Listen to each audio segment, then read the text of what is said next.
Welcome to Drop and Give Me 20, where you learn keys to entrepreneurial success as Lindsay Germono interviews business owners with military backgrounds on what works and what doesn't. Listen as they focus on the stories, both challenges and wins, that military entrepreneurs have faced in growing their businesses. Welcome to another episode of Drop and Give Me 20. I am your host, Lindsay Germono. Drop and Give Me 20 is brought to you by Germono Advertising Company. We are headquartered in Norfolk, Virginia, and we specialize in marketing and advertising for growing businesses. One of the really cool parts about the agency is we host this podcast, and it's something that I did a couple years ago because I started having really cool conversations with military entrepreneurs.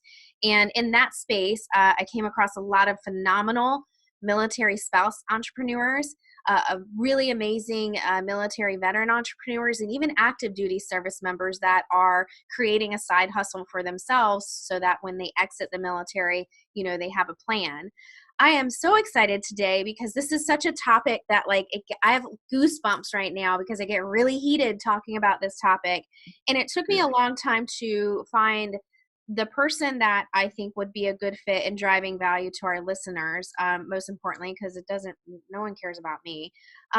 So without further ado, for those that are listening, you guys are going to love the guest today. His name is Raymond Lott, and Raymond goes by, on social media, he goes by the Marine Rapper. Good morning, Ray. Good morning, Lindsay. Thank you for having me. You are welcome. So give the listeners your commercial. Who are you? What do you do? Your military background, all the things. I mean, I've done a lot of commercials. Like if you follow me on LinkedIn, But so basically my commercial is, hey, my name is Raymond Lott, aka the Marine Rapper. I am a former Marine of 10 years, 2 combat deployments as a combat journalist. So if you've ever seen the movie Full Metal Jacket, I did that. I was like Private Joker with the grunts, and I was writing stories and taking photos and all that in Iraq and Afghanistan when it wasn't so nice and friendly, not so social or media. It was just media and something else, right? Yeah. And then after that point, I got out and I knew I wanted to do something. I got a job in Austin for the newspaper, and I was good at that because I know how to write. But I still knew that I should be doing something else because while I was in the Marine Corps, I had a viral video of me asking Betty White out to the ball. And I knew the power of social media at that point because people were coming up to me and it started to become a movement. I was like, wait a minute, this is something here, but nobody knows what YouTube is at the moment. Yeah. And I literally got in trouble for being on YouTube. Not like in trouble, but like the colonel like closed the door and like shook his finger kind of trouble. So I didn't really get administrative trouble. It was more so like Marines aren't on YouTube. That makes no sense, which is funny because now everybody uses social media as a recruiting tool for the Marine Corps, and they encourage that if it's done properly. So I was doing it at a time where it was unheard of, but I started going viral internationally. Even my Canadian friend was like, why are you on the news? It's because Betty White was just so big at that time, and I asked her out to the ball, and balls were a big thing. Taking out a girl to a ball is like a big thing. It's like a dream. Like everybody wants to be Cinderella. So I asked Betty White to do that. So it was a big deal. She actually said no. When she said no, Sarah Connor from Terminator asked me out. So Linda Hamilton went back on YouTube. She made a video herself and asked me out to the ball. So I went to the Marine Corps ball with Sarah Connor, the lead in Terminator, which is kind of crazy too. Like everything's coming back around to the females being strong and stuff, but she was one of the OGs when it comes to being strong and female and all that. And now everybody's trying to emulate Sarah Connor. But back to the story. So that happened. So I went with like a legend to the ball. I got out. Fast forward, I'm working at a newspaper in Austin. I'm not loving it. I end up doing a tour where I start visiting different interesting veterans and start doing a lot of journalism because I just know that after I quit my job. And I ended up interviewing Richard Overton. At the time, he was the oldest Army veteran. You might have seen like memes of him with a cigar and like a shotgun and all that on his porch in Austin. Like he lived through all this racism to being in the White House with Barack Obama, which is like crazy. Like he used to live in the neighborhood and he wasn't allowed in the neighborhood. And then when he got older, it got to the point where the police were protecting him from other people. How about that? yeah, so it all turned around. So I've been meeting legends and stuff like that. But I still wasn't doing what I wanted to do. I knew I wanted to rap because it kept on coming back up, kept on coming back up. And then so I started to make little rap videos. Wasn't so good at first, and then I just got better and better. Started listening to the audience, and they're like, "Hey, why don't you rap about this? Why don't you rap about that?" But still, I wasn't a full musician yet. I just did little raps, and I didn't understand why I was only like capping off at like 5,000 followers. Because I didn't realize like it didn't have anything to do with followers. It had to do with content. But I find that out later. Then I moved to LA, and then I enrolled in music school. So I learned music Oh, production. Yeah, people don't know I have a degree in this. That's why it's not like I'm doing things on purpose. Like right.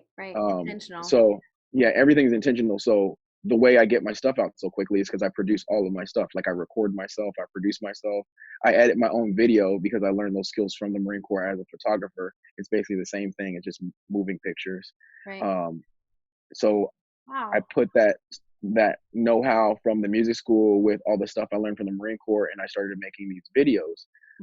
And I started going viral a lot using a green screen because I found out a formula like people like to identify with something familiar. Yeah. And I was trying too hard when I first got to LA, and I started to like pay for music videos, which would cost like 2 G's each. And I was just Right. like, I'm not making any money. And then I was like, oh, maybe I need to do shows. Then I go to do shows, and in LA, you need to sell tickets. So it's called pay to play. So I still wasn't making any money or breaking even. I'm like, what's going on? So I go home and I get in front of a green screen like how you see here. Like, and then I just make a rap about a current event, and it goes viral because I put like fire and explosions and flags in the back, like visuals that a lot of my audience wants to see that I Yeah. figured out later. And then I just cracked the code on it. I just was like, hey, just talk about myself, be authentic, talk about that authentic self, be myself, talk about my experiences in the Marine Corps. I don't have to be a badass. Sometimes I talk about me just being goofy or like forgetting, gear or whatever, but it's real. So you have to relate to it. Not everybody's like Rambo, Yeah. like they portray out there. Like a lot of these people, they may portray like they're Rambo, but in real life, they're not. It's just the character. Mm-hmm. So I was like, hey, I don't care what anybody thinks of me. Some of my raps are comical. Some of them, aren't in like my best favor. They talk about relationships. They talk about failed relationships and things like that. So it's like a lot of things that happen in my music are real. So people started to gravitate, and I started going viral. But then eventually along the way, I saw a cap, and I was like, what? It's just not really doing anything for me right now, far as like, not in a follower sense, because I was getting followers, but I felt like I had a duty to like do something because I had all these followers in this fan base, but it felt like it was going back to myself. Um, and I didn't realize how to use it. I just knew I was meeting a whole bunch of other veterans that did music at school, but I didn't know what to do with them, and I couldn't offer them anything yet because I had enough money, but it was just for me. Like I had Right. enough money for me to live in LA and me to eat good and all that, but like not to support another person and sign them or anything like that. But that's when I heard about Bunker Labs, which is the nonprofit that provides entrepreneurship and business opportunities to veterans. And I'm like, man, they're not going to want a rapper to be a part of their organization. No way. Like, but I just came up with an idea to have an all military veteran record label. And I applied for Bunker Labs LA, the first cohort. I got accepted. And I was just like, wow, like somebody believes in me. This is good. So I started thinking more of a business mindset right after I finished another degree at that music school in business. And I started thinking business wise, like actually monetizing your content, actually finding avenues of approach where you can make money off of merchandise or find other innovative ways to make music, like how I do now. Like I do, like how you said, commercials. I literally make rap jingles, and I make more than I would just doing one song. I Like saw the I do one one that you song. Yeah. I saw the one you did with the men's shaving company. The Manscaped. Manscaped. Yeah, Manscaped. Yeah. Manscaped. I Shout out to love it. Manscaped. If you guys want to get a discount on that, it's Rapper20. Use that code. There you go. Shameless plug right Not there. But shameless. Not shameless. it's a plug. Yeah, I have no shame. So it's like, Right. hey, That's part plug of right there. well, and that's part of what we're going to talk about. So for those that are listening, when I asked Raymond if he would come on and talk about, so we hear this term all the time, influencer marketing, right? So influencers, and I just think it's a very convoluted word because when somebody's like, "Oh, can you guys list a couple influencers that I can get in touch with? And I have a million questions. Like, well, first of all, what is it that you want to, what niche, what audience? Then it comes to, okay, I want to narrow down to military spouses, or want to narrow down to clothing or style or Yeah. art, whatever that it is, right? And then I always ask, well, like, what is your, determining factor when you pick an influencer? And then they start talking about, well, I look at the amount of followers that they have on social media. So the marketer in me understands that, but as Yeah. somebody who sees the back end of accounts so often when we work with accounts, I see the analytics and I see what percentage of those followers are either not human beings, like not real. Yeah. And so I'd love to kind of kick that around with you, Raymond, as people that are listening, are thinking about this influencer kind of concept and like what that means to you and maybe what you've experienced around that. Yeah, I can break that down. So, like I was saying, like I got with Bunker Labs, I made that record label, and after I made the record label, I saw some more success. I started networking with individuals. Didn't really generate any revenue yet, but I just started to build these relationships with military veterans who make music. Then I went down to San Diego, started to run that cohort. That's where I met you, Lindsay, Yeah. one day. Yeah. And then I basically started to crack the code on I needed to put together an album with all these veterans, regardless of genre.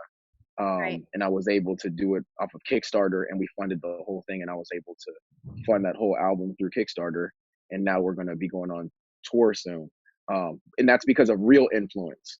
Now, fake influence, so that's because of real influence, because people know, like, if you see me in person, I look like this, like beard, hat, hoodie. Like, I'm not gonna, even around business people, like, I'm not trying to like show off, because I'm trying to give you like the real me. And Yeah. if you like it, you like it. If you don't, it is what it is. But some people, and that's why even at MIC, when we were at MIC, like I went there with my American flag leather jacket. Like I was just, I stood out because everybody else is trying to fit in. And it wasn't like, it's not like I'm trying to stand out so much. Everybody else is trying to fit in, and they're wearing suits or whatever. And they're just Yep. trying to, fool people and like look the part, but they don't actually act the part or actually do action or do something. So you have to watch out for that. So let's get into that real versus fake influencer. So a real influencer doesn't necessarily mean a lot of fans, because you could have fake fans, like how you're saying, like bots and things like that. True. A real influencer is somebody who connects, somebody who engages, somebody who provides some type of value, whether it's, they give you some ROI on something, or they connect you with somebody who can. Right. So for example, like Bunker Labs has great influence as a nonprofit because it added validity to my brand. They're like, wait a minute, this rapper kid, he's actually legit. He's aligned with Todd, and Todd, co-signs him and all that. So, well, he must be legit. So off of a co-sign from Todd, I was able to maneuver different business decisions and things like that because of that. Because of that, I literally can sell like lately I've been selling my raps for 60 seconds, $200 each, like off of LinkedIn, and they just pay me the money, and because they know I'm going to give it to them. They know because they've seen my track record. They see how hard I've been working. They know I make videos all the time. They don't ask any questions. They're like, my website's this, make a rap about this. And that's it. Like, that's all the information they give me. And then I have to come up with a song, but they trust me because I have that validity built off of those relationships and that real influence. Right? Fake influence looks like this. Maybe a lot of fans, but then you go and you look at their post, and it'll have thousands of likes, but like 3 comments, and you're like, wait a minute, something's off here. Or somebody, there might be a crowd who like idolizes them, like a lot of the women, who dress, scantily clad and stuff like that online. They may have a fan base, but it's like, okay, what could they do for you other than like model? Modeling's great if you're getting like a gig, like actually in a magazine or something like that. Yeah. But if you're not providing any value as far as like community or engagement, that's fake influence. You're just like, okay, well, how is this going to help me sell my razor or my Manscaped, or how's it going to help me do anything? Like, I got a post on their page, but does that influencer really care about me? How many times are they posting me? Mm-hmm. That's another thing too. That's a thing. Like with me, like I'll do the rap video, and you'll see it a couple times. I'll bring it up again. I'll be like, hey, this is the rap video I did about, Manscaped. And then I'll post it on Facebook, and then I'll post it on Instagram. But it's just the way I come across. People are like, you look at the comments, and the people are saying, I want this razor. Look, Or I'm I watched it on Facebook, and so I love that on Facebook you put the like captions, because like I think it's really kind of a easier way for us to absorb content sometimes when you put the words on the bottom. And I love like your facial expressions when you were talking about certain elements of the video. So I loved it. It was very authentic.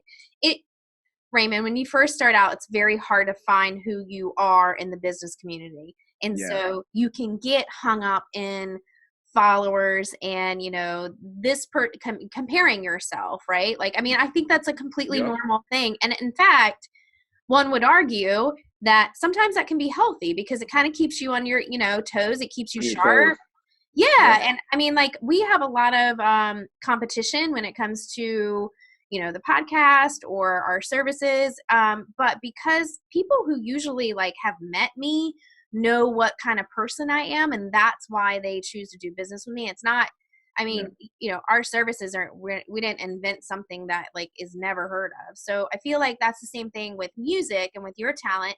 People are choosing to follow you or purchase from you or, get you to go to gigs because they have started to kind of understand your personality from the types of things you post. And you brought up something that was really important that I would love to kind of connect in is that Yeah. said the word authentic and, Yeah. sharing your authentic self and, not really worrying about what your audience is, not really worrying about people that are not in your audience.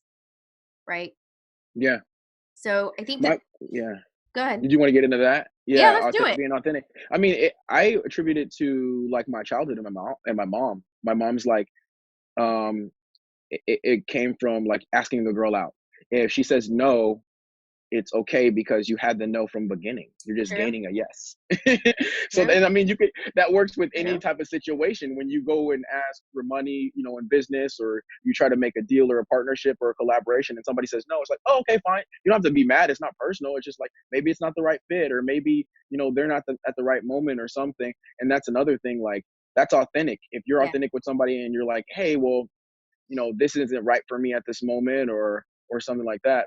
Actually, I never said it to you. I was like, I wonder when Lindsay's going to invite me on the show. But I never said anything because I waited for the right moment. I'm glad it's now, because now we have a lot of more parallel things to speak about. Because before, when I first met you, I wasn't so in such of the business mode. I was more in the entertainment mode.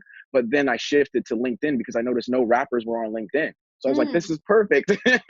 So sometimes Well, you have to that's pivot. good. Yeah, Yeah. I sometimes you have to stop and think, okay, I'm doing okay on Instagram, but is there anything else I can do? Yeah. Is there anything that somebody else is not doing that they may be too like proud to do?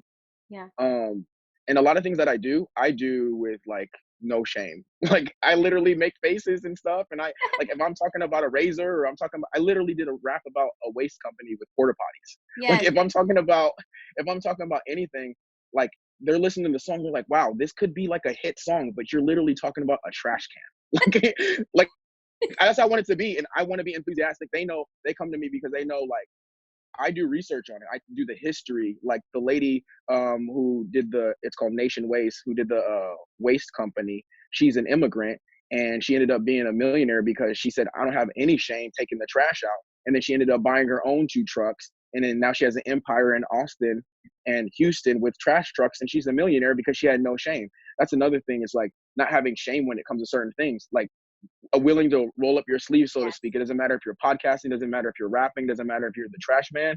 Like, that's another thing. That's how you can tell something's not authentic, is when it seems like somebody's trying to save face all the time, or they're not posting like a funny, thing. We're not perfect. We're human. We're not perfect. Sometimes we, the makeup is a little smeared, or sometimes like our hair is out of place or whatever. But like, that is what drives people to your brand when you're authentic. You look at people like Gary Vee. Yeah. He'll Oh, be yeah. on the street I'm holding up my camera right now. Like, I could have set up my laptop, but I'm like, I'm holding my camera because this is how I always am. So why would I try to be any different for Lindsay? Because I want her to know that I'm authentic. Right. So that's how you can tell the difference when you can even look at the post, you can look at the language, you can look at how they interact with people, and that's how you can tell whether you want to interact with that influencer. And that's why sometimes you may want to interact with an influencer that has 500 fans versus the one that has 500,000, because that one with 500 will keep on being like, oh, Lindsay, Lindsay, Lindsay, and talk to everybody they know about Lindsay, opposed to the 500,000 that will do the one off, get the money and leave. True. You know what I mean? So You just true. look at their community. You go, oh wow, that one with 500 fans, everybody loves them. So that's how you know real from fake. Yeah, and I've actually like yesterday somebody asked me to help them with a group that I'm very involved in, and they wanted me to take a more like leadership type of role, and I said Mm-hmm. I'm unable to do that at this time, but here's what I can do. Right? So sometimes being an influencer or somebody who has influence is just being honest with other people, like, look, I can't take that on right now, but here's what I can do, or I can't help you with this, but let me introduce you to 3 people that I know and trust that can put you in, that can take care of you. So I think that, as we start to wrap up this conversation, we were talking about influence. What I really want to bring home to our listeners is that you have got to focus on where your heart is and Yeah. what you would do for your sister and what you would do for your mom, and do that in business. Now, will it cause you to get burned every now and again? Yeah, because you're putting your heart out there, but also it can make you really diligent about the decisions that you make and make you sleep well at night, because I said no to this, or I said yes to this because it's something that I really wanted to do or didn't want to do. My question to you, Raymond, is have you ever met somebody that maybe you saw them online, you hadn't met them in person, and you meet them in person and they, you thought that they were this influential person and they weren't who you expected? And we don't name names, but I just want to I talk won't about name any names. I won't name any names, but the answer is yes in caps lock on that one. Like, and it's hard because it's disappointing because this. like me as an influencer, I'll meet people who I'll look up to online, and I meet them in person, and I don't care if they have a whole bunch of followers. If they think that I'm lower than them or vice versa or whatever, like that's not right. Like who cares? Like if you're not a cool person, nobody cares, because like if this internet stuff goes away, could you still make money? Are people going to still like you? Could you still have a business? That's what you have to think. And if the answer is no, like you got some soul searching to do. So yeah, I've met those people. Is that what you're referring to? Yeah. So I think that is something that I want to close up with is, as we start to, Raymond is, so I met him. I had, I was going out to his market, and we knew each other from online or, mutual connection, met him in person, just got to understand him, got to see where he was. Then we saw each other again in a conference, and I was like, oh my God, hey, what I love about Raymond is when we have a lot of similarities, you and I. And what I love about him is when you meet him, it's just like meeting me. We're kind of introverted. We are viewers. We watch. We are, kind of sitting in the back. We're not in the limelight. And I was like, that's kind of, what I dig about him, because when he's on, like when he's performing or when he's in video, he's got this red faux hawk. He's got his loud American flag leather jacket. He's an African American who speaks really pro veteran. I mean, he is just, and he's a Marine. And so he's just such a strong personality. But when you sit next to him, like we sat next to each other in like the coffee area, and we were just like, oh my God, I can't people right now. Like we were chilling. Yeah. It honestly, we didn't even say that, but that's basically what it was. We didn't say that. That's crazy how you got the same vibe. Yeah. I was like, I'm chilling. Like I am kind of like, it's weird because like I am kind of introverted, but like when it's go time, like the button turns on. Yes. And I just want to clarify, that's not like being inauthentic or anything like that. No. It's just sometimes there's a tool for every like job. You know what I mean? Like you don't have to be like loud and rambunctious all the time, or you don't have to be quiet all the time. Like there's a happy medium sometimes, and we're human, and that's the whole thing. That on social media, some people like to see that. Oh man, hey, I'm just taking a break today, or like I wasn't on social media because like it's too much. Like sometimes I have to do family stuff, and just let people know that, and just be honest and with your audience and honest with yourself. And another thing too, like I like the point that you said earlier. Just one quick thing, you said you told somebody, hey, somebody may be better for the job. There's also, I could do it. Sure. but somebody else could do a better job, so I'm not the one. You know Yeah. what I mean? Like, I don't want to get in. I can make my own shirts and t-shirts for my record label, but I don't want to do that because I need to focus on music more, right? So that's something that I'm talking about. That's the example that I'm talking about. I'll have somebody else do t-shirts because that's their dream, and Yeah. then I'll just focus on the music, and then we could get, twice as good product out of that because we're both focused on what we're actually good at. And then that takes away from all the fakeness and makes us more authentic because we're like living our truth and we're living our passion. And that's the most important thing. If you live your passion and you go for it, all the followers, all the influence, all the connections in the community, and all the smiles will come. Amen. I couldn't put it. And mic drop, as they would say. Like, that's exactly it. I want to thank you for coming on. I would love for our community to, instead of using the word influencer, use the word relationshipper. Just, who is somebody that you can have a relationship with professionally? How can I help? How can I be of value? If you focus it on that versus who can I influence, it's not about, because that's one way. That's you wanting, Yeah. and it's, let's do this. Let's just be relationshippers and just be, authentic. Raymond, how can we connect with you? Where can we follow you? Where are your social media handles? All of that. So something I learned in school is you keep it simple. I learned that in the Marine Corps too. It's called KISS, keep it simple, stupid. But I also learned it in school. It's like everything should be the same. So everywhere you can find me at the Marine Rapper. If you type it in, like, my real name comes up. I'm not hiding my real name. It's just like a lot of people started calling me the Marine Rapper, and it stuck. And so there you go. But my name's Raymond Lott on LinkedIn. You can find me there, or you can find me anywhere else at the Marine Rapper. And my record label is called at Ninja Punch Music. It's kind of crazy because we just performed for a business mixer called Burbiz out in Las Vegas, and we performed live for the first time. We never met in person. We made that whole album online. That's insane.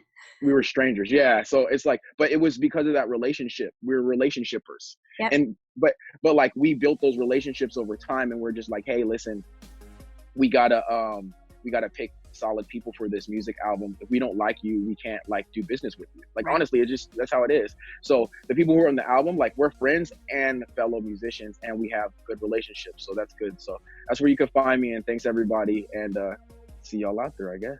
All right. Thanks for listening to Drop and Give Me 20, brought to you by Germono Advertising Company in Norfolk, Virginia. Please visit our podcast in iTunes, click on subscribe, and leave us a review. Your support goes a long way. When you subscribe and leave reviews, it helps the guests on our show as well. Jump in and let us know what you think. You can also follow all of our guests on the Drop and Give Me 20 Facebook page. We have Instagram and Twitter. Those handles are Give Me 20 Podcast. I'm your host, Lindsay Germono, and I appreciate you listening to the show.